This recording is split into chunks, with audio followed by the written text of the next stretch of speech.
Bonsoir et bienvenue dans votre édition Au fil du temps. Grâce aux archives de la télé, nous allons redécouvrir des engins militaires qui ont fait la gloire de la ville de Cherbourg, des sous-marins construits en Normandie, dont un qui a fait une deuxième carrière dans le tourisme. Regardez. Le lancement du sous-marin Le Redoutable est un grand événement pour Cherbourg, pour la Marine nationale et pour la France. Le départ est donné. Je vous laisse voir cette très belle opération de lancement du sous-marin Redoutable.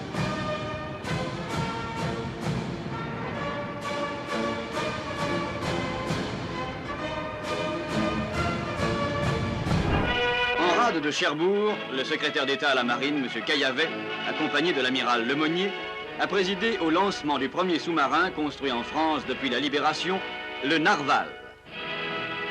Jaugeant 1200 tonnes, il est capable d'atteindre 18 nœuds en plongée et de rester 3 mois à la mer. Il existe en tout cas un autre type de sous-marin dont un grand pays ne peut se désintéresser, c'est le sous-marin atomique. Oh, je sais que nous n'avons que très peu le droit de prononcer ce mot, qu'il s'agit, et on le comprendra facilement, de constructions secrètes sur lesquelles les portes s'ouvrent difficilement. Cependant, vous avez bien voulu nous faire la faveur et pour la première fois, de nous permettre de pénétrer au centre de construction des sous-marins atomiques.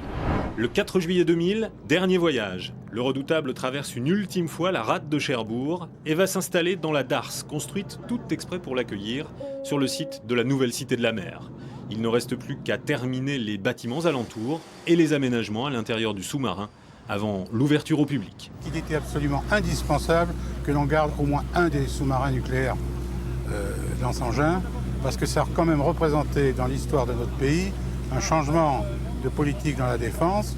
Et en plus, Cherbourg a été la pièce maîtresse dans la construction de ce sous-marin. Depuis un siècle, les nefs des ateliers cherbourgeois construisent les sous-marins français et le dernier d'entre eux, le Terrible. Nicolas Sarkozy est donc d'abord venu rendre hommage à un savoir-faire. Et alors, pour apprendre ce métier-là, si vous l'avez appris sur le tas? Sur le tas, il faut au moins 10 ans pour faire un bon chaudronnier. Depuis le général de Gaulle, c'est quand même le seul qui s'est déplacé pour venir nous voir. Donc pour nous, c'est quand même pas mal important.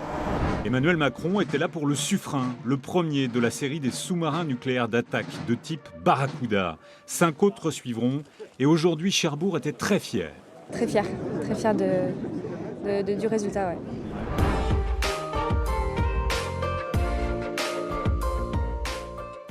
Et depuis 1899, plus d'une centaine de sous-marins ont été construits à Cherbourg.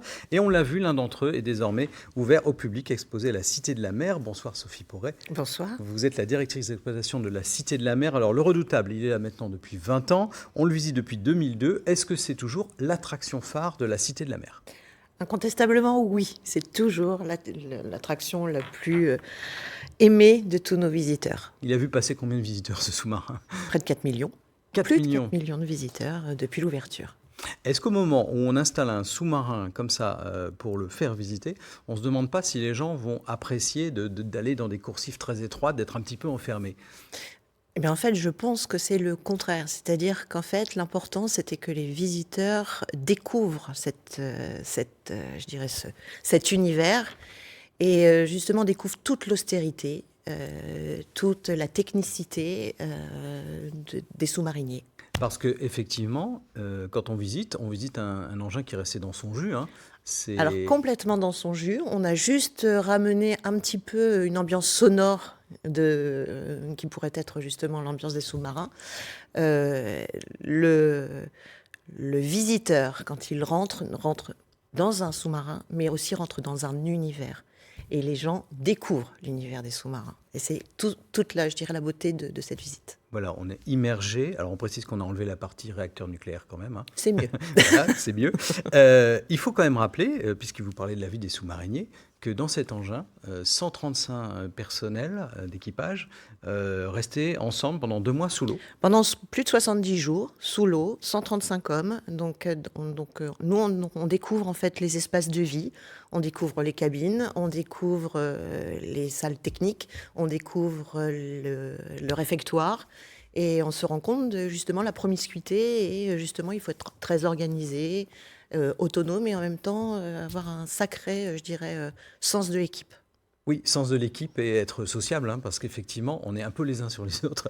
Et on compte les uns sur les autres. Voilà. On ne peut pas, en fait, on met la vie entre les mains de son collègue. Si on va regarder un petit peu les petits films que l'on a sur le site, on a les témoignages en fait de nos sous-mariniers qui vraiment nous montrent cet esprit de camaraderie et cet esprit vraiment de confiance les uns avec les autres. Oui, parce qu'il y a toute une exposition, tout un parcours qui explique tout ça.